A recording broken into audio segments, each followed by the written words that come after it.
Hi everyone, let me pass along some old school mechanic information I received from a two-stroke mechanic many years ago. So when I was talking to him, I asked him, I said, what is the number one destroyer of a two-cycle or two-stroke engine? It's got to be in the fuel and oil mixture, right? He goes, no, you don't know what you're talking about. He goes, normally, and I've seen this time and time again, he says, it's a dirty air filter. A dirty air filter is the number one reason that you will destroy your engine over time. So here's why. When your air filter becomes dirty, let me just undo this one, becomes dirty with sawdust, with wood chips, with dirt, with dust, with bugs, with grass, anything. It's going to degrade, and eventually you're going to start allowing in dirt, dust.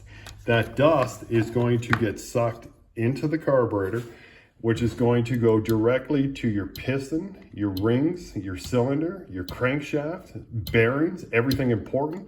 You're going to score it. You're going to degrade it, and your engine will eventually fail. So if you want to prolong the life of your two-stroke or two-cycle engine, keep a clean air filter. How do I clean mine? I'll go over it real quick. You don't need special cleaners, but let me touch on this kit first. So the K&N Recharger kit, I bought this 3 years ago. I can use this probably for another 2 years before I finally run out.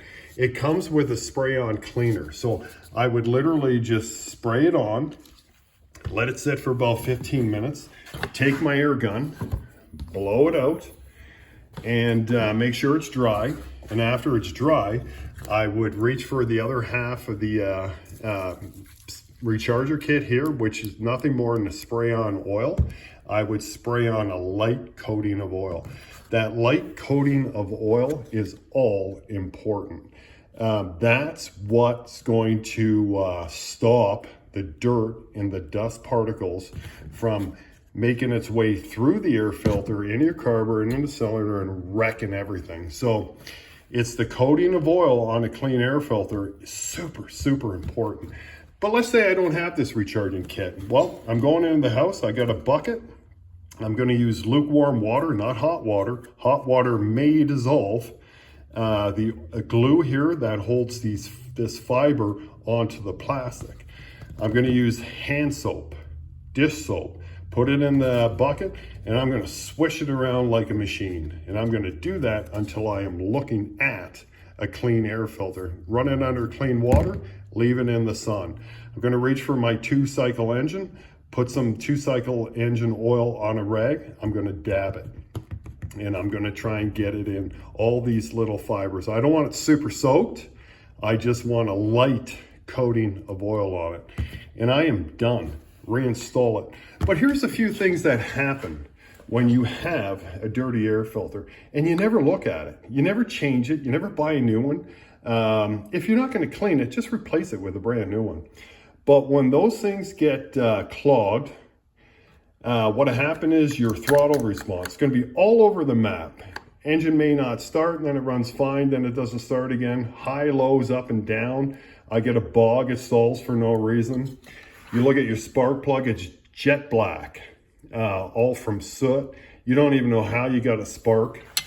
You look at the front of your engine, there's nothing but black soot. This one's not doing too bad. That's a normal amount of black soot. On a dirty air filter, the whole thing will be coated in black gook. So keep a clean air filter and you will keep a very healthy, responsive, good running two-stroke engine. This saw runs as good as the day I bought it 3 years ago, all because I do basic maintenance. So before you start reaching for tools, start adjusting your high-low and trying to do some idle up and down here. Before you do any of that, clean your air filter. Clean up your spark plug because you allowed your air filter to get dirty, and just see if that doesn't fix everything. If it doesn't fix everything, then you may want to start trying to adjust stuff. But if you've run a very dirty air filter, don't worry about it now because it's too late, but just keep it clean from here on out. I clean mine about once a week because I do a fair amount of cutting. If I didn't, I would still clean it about once a month. Hope it helps. The information I got, I just pass it along to you. If this video helps you out in any way, please leave me a thumbs up. Have a good day.